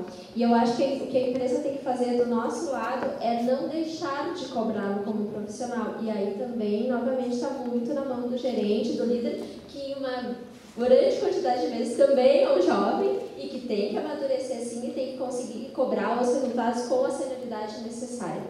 Não acho que seja fácil, mas acho que é um desafio que está aí hoje e é uma coisa que eu também, novamente, tenho que fazer muito com o meu time hoje. Eu tenho um time de gurias, praticamente, que trazem resultados excelentes né, para o nosso negócio, que eu sou assim, muito fã do meu time, mas tem momentos que assim, tem maturidade, que eu tenho que chamar na sala e dizer, olha, tal foto que tu botou no LinkedIn talvez não esteja adequada, vamos mudar. Tal comportamento no Facebook, talvez então seja melhor tu não ser gerente, tu não ser minha amiga no Facebook, eu não ser amiga do diretor de RH no Facebook. Te preservar um pouco nesse sentido, estou te falando para o teu próprio bem. Então assim, tem alguns momentos que tu tem que também dar uma noção de realidade, e eu acho que o mais importante é cobrar o que tem que ser cobrado. Se tu está numa empresa, é um relacionamento corporativo, exige uma maturidade, essa maturidade precisa vir. Seja com o tempo, seja como for, você tem que vir. Respondeu, John? Sim? Eu queria ouvir os outros jovens. Lógico, por favor.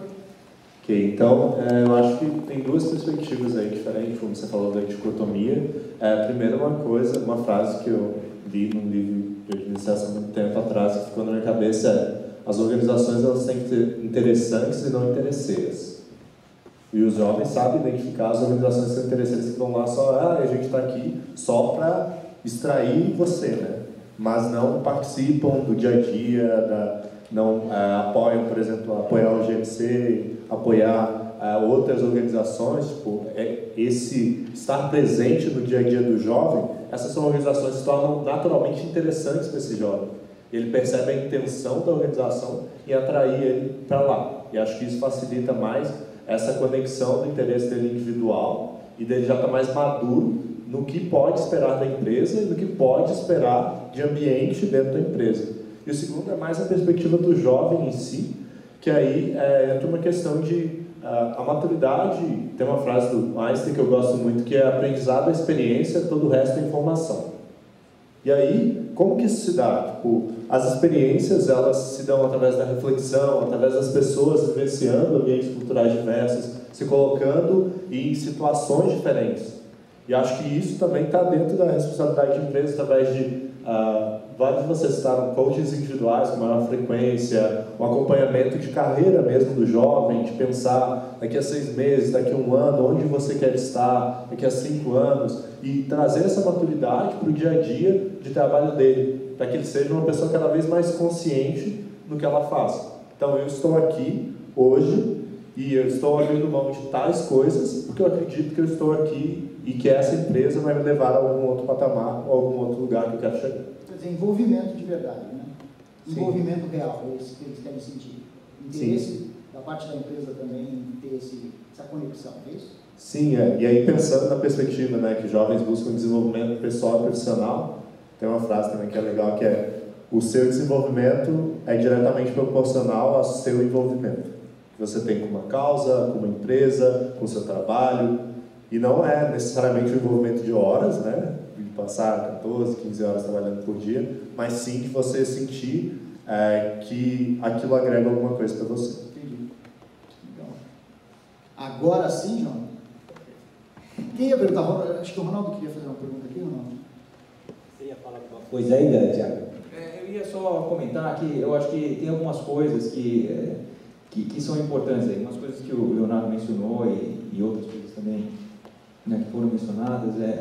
Acho que é uma questão de proximidade que é importante. Então, quão próximo a empresa está dos estudantes, quando eles são estudantes, E aí a questão de quão próximo a empresa está quando essa pessoa foi contratada, para aí ajudar na adaptabilidade, que acho que é o segundo ponto. Como é que essa pessoa se adapta ao mundo corporativo? Porque muitas das vezes é o primeiro emprego, né? E às vezes é um problema de comportamento, essa pessoa realmente não sabe como se comportar. Ela está num mundo que ela passou talvez 5 anos, em que ela tem uma maneira de se comportar, que é uma maneira que ela aprendeu naquele tempo e que é uma maneira que funciona, né? Que é muito diferente da maneira corporativa de se comportar, né? A maneira de relacionamento numa faculdade é muito diferente. Você lá posta no Facebook, posta no LinkedIn, qualquer coisa que você quer. Quando você está dentro da empresa, é diferente. Então tem que ter alguém que acompanhe essa pessoa, né? Mas não pode acompanhar a pessoa e falar, não, você vai fazer isso, você vai fazer aquilo, você vai fazer isso.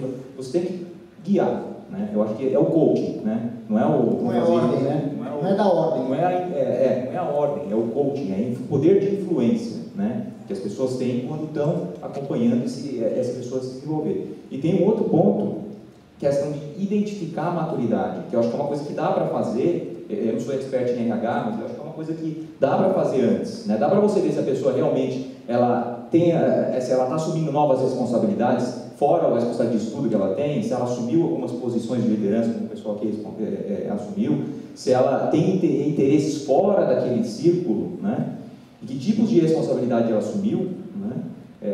Eu acho que dá para identificar que essa pessoa tem um pouco de mais maturidade e vai se comportar melhor no ambiente corporativo. Né? Okay. Quem mais? Ronaldo? Bom, eu sou o Ronaldo e o meu tema preferido, e eu acho que eu fiz a minha vida inteira, foi trabalhar com desenvolvimento pessoal. A pergunta é para vocês três, e é uma extensão da pergunta do John. Eu estou muito surpreso de ver o grau de maturidade que vocês estão apresentando, e imagino que não deve ser um dia a dia fácil, principalmente com a idade que vocês têm.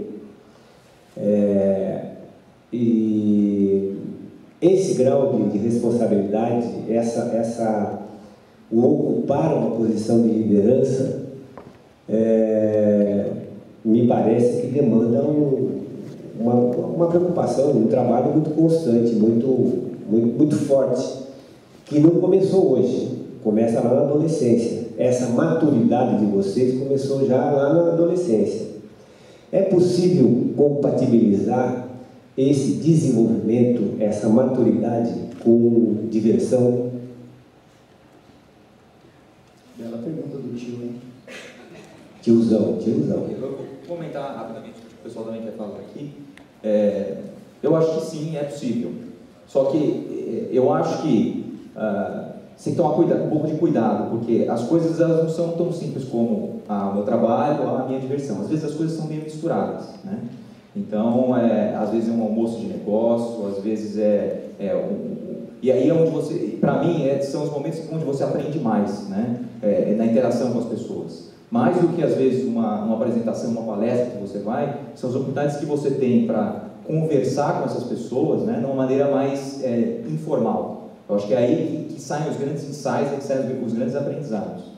Então, voltando à sua pergunta, eu acho que sim, é possível e as pessoas precisam tentar encontrar esse balanço, né? O que muitas pessoas fazem é perder esse balanço. Perdem esse balanço e às vezes são muito bem sucedidas na carreira, mas deixam para trás muitas coisas, conscientemente às vezes, né? Eu tenho exemplos claros disso, alguns amigos meus que tiveram que se divorciar, etc., para seguir caminhos, né, corporativos e tomar posições de liderança, deixaram tudo para trás, né, para serem bem-sucedidos. Eu acho que, assim, na cabeça deles isso é ser bem-sucedido. Eu acho que também depende um pouco da expectativa. Na minha cabeça isso não é ser bem-sucedido, né? Eu acho que o equilíbrio é o ponto onde você encontra, tá bom, quantas atividades eu vou fazer? Quanto isso está influenciando na minha vida pessoal, né?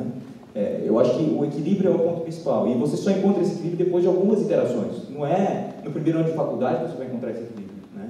Isso demora um pouco para se encontrar. Você tem que ter consciência disso, né? Muitas pessoas também não têm consciência disso e acabam indo por uma linha, e quando elas percebem, elas já estão num ponto que elas não gostariam de estar, né?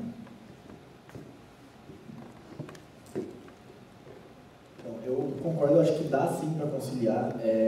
Não é fácil, eu acho que é uma questão de escolha. Eu, dando um exemplo assim, quando eu entrei na faculdade, eu queria sair um profissional melhor preparado, eu não queria sair mais um universitário que ia entrar no mercado de trabalho para buscar o seu espaço como a maioria das pessoas. Eu queria ter algum diferencial. Então isso me fez abrir mão de algumas coisas, obviamente. Não dá para você estar na faculdade e você ir, por exemplo, na parte social, né, em festa 3, 4 vezes na semana e poder acordar meio-dia e tudo mais, né? Eu acho que se você escolhe ter uma vida 100% universitária, é uma escolha, não significa que está errado ou que está certo, né, mas é uma escolha que você faz.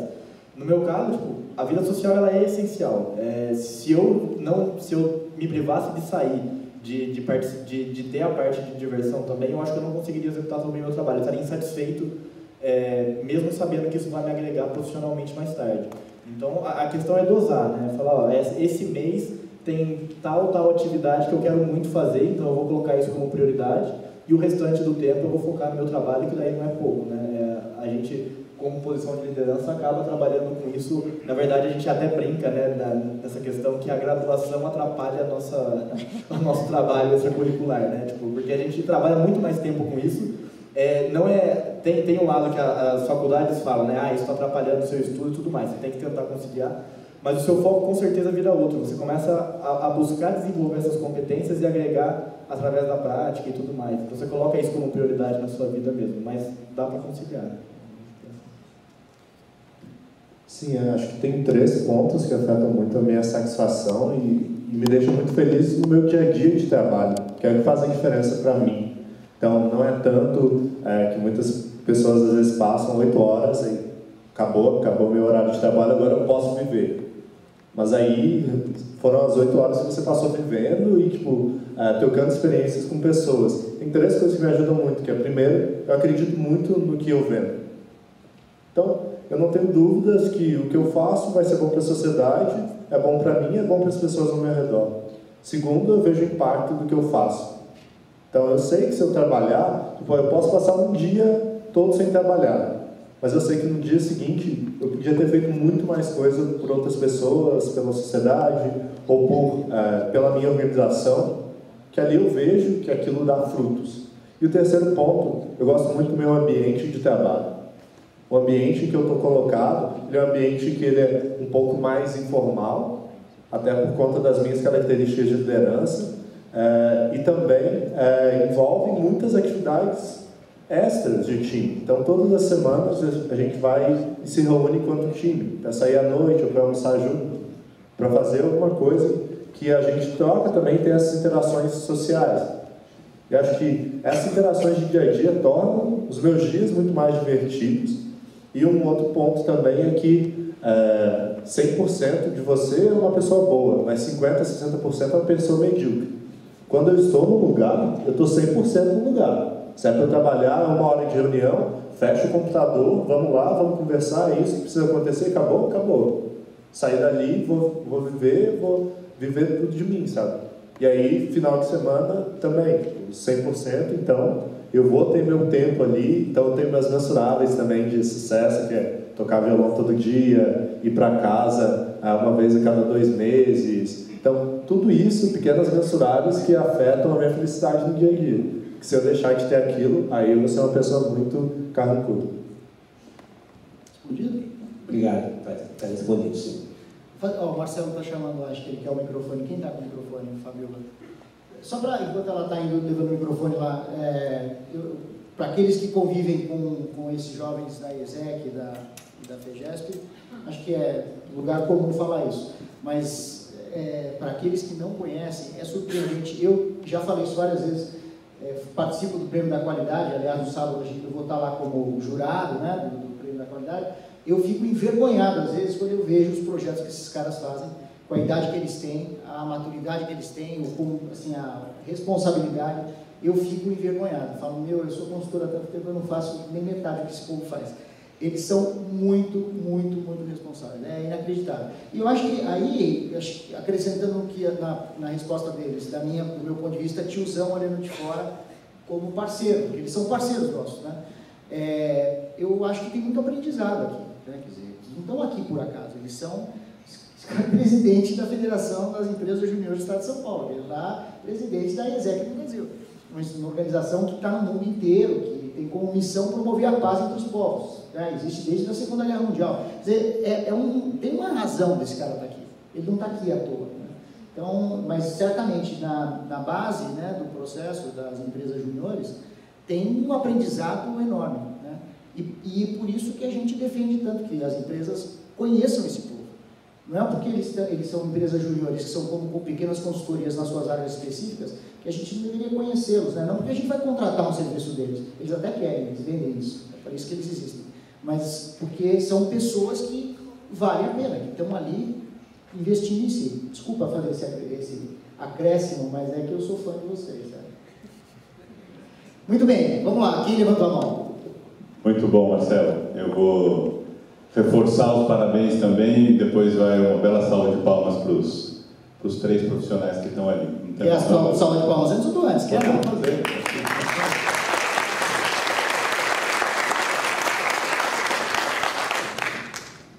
Eu hoje convivo com o mundo de serviços financeiros, mas vou me permitir também uma outra provocação ali.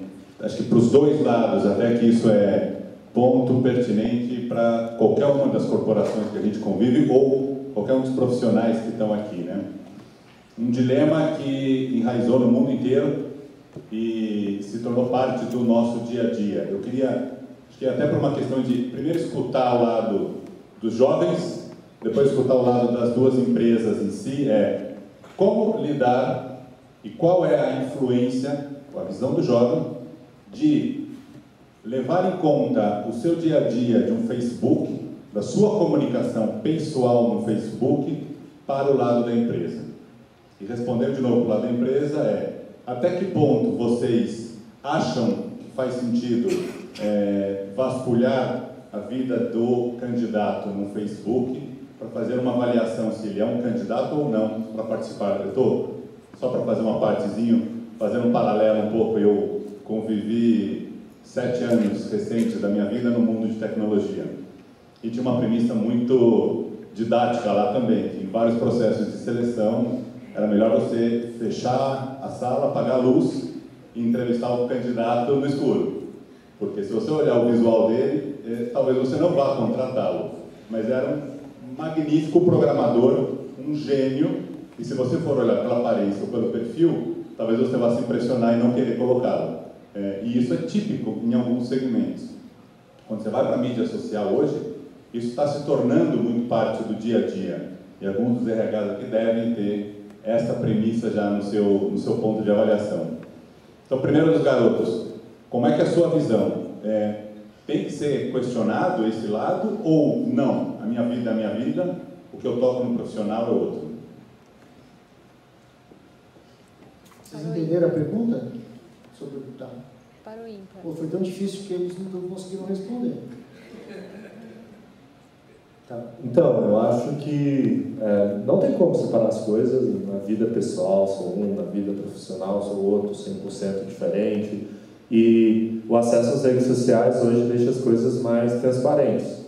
Então, o que eu acho que cabe mais ao jovem ter sua responsabilidade, saber o que vai postar, que tipo de conteúdo que você vai produzir, porque assim, já passou-se o tempo, né, da censura, de você chegar e não ter o direito de produzir informação. Você produz a informação que você quiser. E aí, se você quer se posicionar como alguém que só fala brincadeiras no Facebook, tudo bem. Tudo bem. Isso, não acho que isso vai afetar negativamente, necessariamente, o seu processo de seleção. Porque às vezes é aquilo lá, Facebook é minha rede pessoal, tipo, eu acho isso engraçado, esses são meus gostos, meus hobbies, não tenho nenhum grande problema. Agora, se tem lá coisas mais preconceituosas, se tem coisas mais sobre valores, aí eu acho que é algo sim que deve ser levado em conta em processo de seleção. Só acho que se uma pessoa produziu esse tipo de conteúdo e tornou público, então ele pode ser acessado. Eu concordo nesse sentido de que está público, né? Eu acho que vai para aquela questão de se a gente for pensar nas pessoas famosas, que o pessoal fala muito, né? Tem a vida pública, então a gente tem o direito de divulgar informações sobre a vida dessa pessoa e tudo mais. Se a gente for olhar hoje em dia, todo mundo é uma pessoa pública a partir de que tem alguém interessado na vida dela. Você descobre o que você quiser, onde ela trabalha, com quem ela vive, para onde ela viaja, a classe social que ela está, enfim. Então eu acho que seria certa hipocrisia falar, não acho correto fazer isso, sendo que você, quando ouve falar de alguém, vai pesquisar essa pessoa na rede social. Então eu acho que pode sim ser usado, eu só acho que vale da empresa tomar o cuidado também de não ter aquele pré-julgamento sem conhecer o candidato. Então só pela rede social, a não ser que seja alguma coisa muito absurda, né, que você fala, nossa, se a pessoa postou alguma coisa muito fora do normal, tudo bem, não quero essa pessoa aqui. Mas tem se gera uma dúvida, se você falar, essa pessoa pode ser que não seja ideal para a empresa, eu acho que vale tomar cuidado de ouvir, de ter algumas dinâmicas, aí o pessoal de RH sabe falar mais, mas um pouco mais elaboradas para tentar verificar se aquilo é fato ou não, e aí você trabalha, por exemplo, postou alguma coisa que não é muito adequada, você vai trabalhando com a cultura da empresa depois, mas às vezes você vai perder um candidato potencial por conta de detalhe. Então acho que é válido, você posta o que quiser, Facebook, Twitter, LinkedIn, seja lá o que for, sabendo que as pessoas vão te julgar por aquilo, é inerente ao ser humano. Então você está disposto a isso.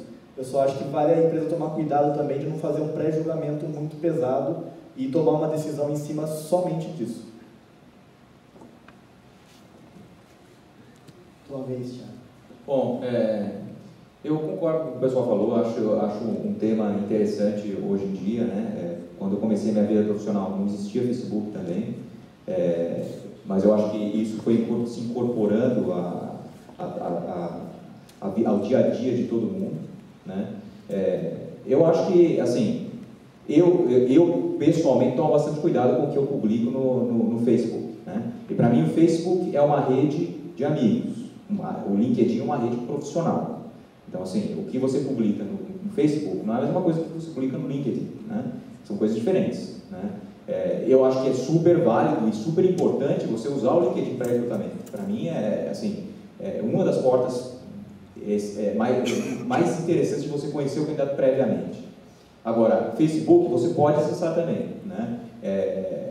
Mas eu acho que existe um julgamento das informações que estão no Facebook que às vezes não pode não ser um julgamento correto, né? Então tem que ter também um pouco de discernimento do que é postado. A pessoa que vai postar precisa ter um pouco de discernimento do que ela vai postar. E a pessoa que está enxergando isso precisa saber julgar aquilo mesmo sem conhecer a pessoa. Eu acho um pouco difícil você conseguir extrair uma informação que seja confiável, né, sobre aquela pessoa do Facebook, né?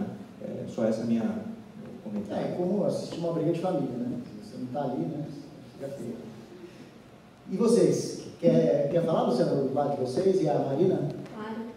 Então, a Dell, nós não usamos o Facebook para recrutamento e, assim, abertamente, definimos e orientamos os gerentes, não vamos usar o Facebook porque não é a ferramenta para isso.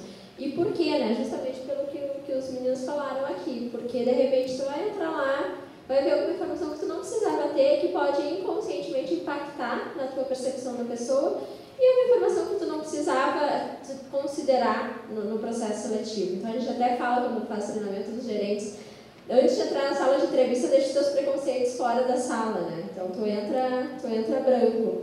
E aí até uma brincadeira que eu faço também com os gerentes, tu não pergunta nem se ele é gremista ou colorado na entrada. Porque é uma informação que tu não deve ter.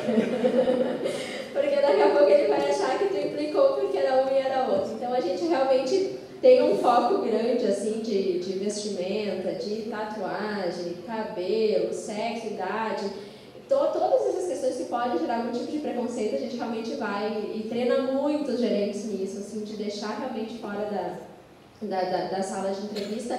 E o Facebook, a orientação que a gente optou é justamente assim, não deve ser parte do processo seletivo. Gerente, você não deve entrar lá e olhar, porque a gente quer justamente evitar que possa ter algum tipo de informação que pode prejudicar o candidato desnecessariamente. O que a gente precisa de informação, a gente vai buscar no momento da entrevista, ou da dinâmica, né, do estudo de caso, as formas que a gente tem mais formais e dentro de uma metodologia que a gente tem para avaliar os candidatos. Por não ser área de recrutamento e seleção, eu não consigo responder em nome do Senac São Paulo. Mas eu vou dizer, como Marina, que às vezes seleciona as pessoas junto com o processo seletivo do Senac, eu olho, né? Mas não faz parte do processo do Senac. Então, vou entrevistar 3, 4 candidatos para uma determinada vaga na equipe. Eu vou dar uma xeretada lá só para conferir, né? De repente, curiosa, né, Maria? Muito, muito. Imagina, nós tivemos uma temporária que ficou 6 meses com a gente. Eu falei, eu preciso saber quem é essa temporária, né? Então eu tinha currículo de 3 meninas. Eu falei, não, preciso saber, porque nós somos 4 meninas na equipe, mas o Daniel é muita mulher junta. Então vamos dar uma olhadinha de como que é o perfil, de como que ela lida com outras pessoas dentro do Facebook. Então eu acho que isso é uma coisa que eu faço normalmente. Mas também tem aquelas pessoas que deixam totalmente fechado, né? Então se eu não sou amiga daquela pessoa, eu não consigo ver. E foi justamente essa que nós selecionamos para ficar na equipe. Não sei porquê, mas na entrevista ela foi muito bem. Então ela se deu muito bem na equipe. Inclusive, se alguém quiser o currículo, ela está procurando, tá? E eu estou indicando. Então acho que é um pouco disso. Já eu, Marina, também não aceito, meu perfil é totalmente fechado e eu não aceito pessoas que não fazem parte, né, como o Thiago disse, do meu círculo de amigos. Porque o Facebook para mim é amigos. Então eu posto coisas, fotos da minha casa, eu posto coisas que não tem necessidade de um gerente, um presidente do Senac São Paulo, né? Não tem necessidade, são coisas minhas e dos meus amigos.